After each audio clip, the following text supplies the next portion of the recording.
General Ziaul हक ने tape सुनी और एम आलम को एयरफोर्स से फारिग करने का हुक्म दे दिया, और यूं पाकिस्तान के हीरो और एयरफोर्स के हिस्ट्री के वर्ल्ड रिकॉर्ड होल्डर एम आलम को 1982 में कब्ल अज वक्त रिटायर कर दिया गया। वो इस वक्त एयर कमोडोर थे। एम आलम की पेंशन समेत तमाम मुराद रोक ली गईं। वो दरवेश सिफत इंसान थे, दुनिया में उनका कोई घर नहीं था, शादी उन्होंने की नहीं थी, लिहाजा वो रिटायरमेंट के बाद चेक लाला एयरबीज के मेस में मुकीम हो गए। वो एक कमरे तक महदूद थे, किताबें थीं, इबादत थी और उनकी तल्ख बातें थीं। हुकूमत कोशिश करके नौजवान अफसरों को उनसे दूर रखती थी, लेकिन इस कोशिश के बावजूद भी अगर कोई जवान अफसर उन तक पहुंच जाता था तो उसके कवाइफ जमा कर लिए जाते थे और बाद अज़ां इस पर खुसूसी नजर रखी जाती थी। चुनांचे नौजवान अफसर भी उनसे परहेज करने लगे। जनरल जियाउल हक के बाद एयरफोर्स ने उन्हें पेंशन और दीगर मुराद देने की कोशिश की, लेकिन उन्होंने साफ इनकार कर दिया।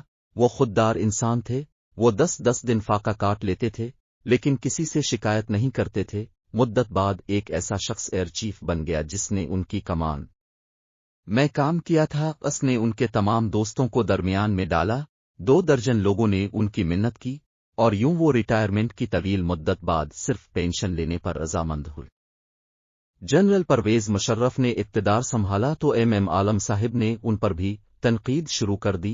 वो फौज के सियासी किरदार और करप्शन को मुल्क की तबाही का असल जिम्मेदार करार देते थे। वो कहते थे जनरल मुशर्रफ और उनके साथी करप्ट भी हैं और ये हवस इक़्तिदार के शिकार भी हैं। ये लोग मुल्क को तबाह कर देंगे। खुफिया इदारे फिर एक्टिव हुए। एक बार फिर उनकी गुफ्तगू टेप हुई। टेप सदर जनरल परवेज मुशर्रफ को पेश कर दी गई। सदर ने एयर चीफ को तलब किया, टेप सुनाई और उनसे कहा, चेक लाला हसास इलाका है, ये शख्स हमारी नाक के नीचे बैठकर हमारे खिलाफ गुफ्तगू कर रहा है, इससे बगावत फैलने का खदशा है, अब उसे रावलपिंडी से कहीं दूर भिजवा। सदर का हुक्म था, चुनांचे एम आलम साहिब का सामान बांधा गया और उन्हें रावलपिंडी से कराची पहुंचा दिया गया। उनका अगला ठिकाना फैसल 20 था। ये इंतकाल तक फैसल 20 में रहे। दिसंबर 2012 में उनकी तबीयत खराब हुई। उन्हें नीवी के अस्पताल शिफा में मुंतकिल किया गया है। वहां 18 मार्च 2013 तक दाखिल रहे। 18 मार्च को जब उन्होंने आखिरी सांस ली तो उनकी शुजाअत और बहादुरी के नगमे गाने वालों में से कोई शख्स उनके सरहाने मौजूद नहीं था।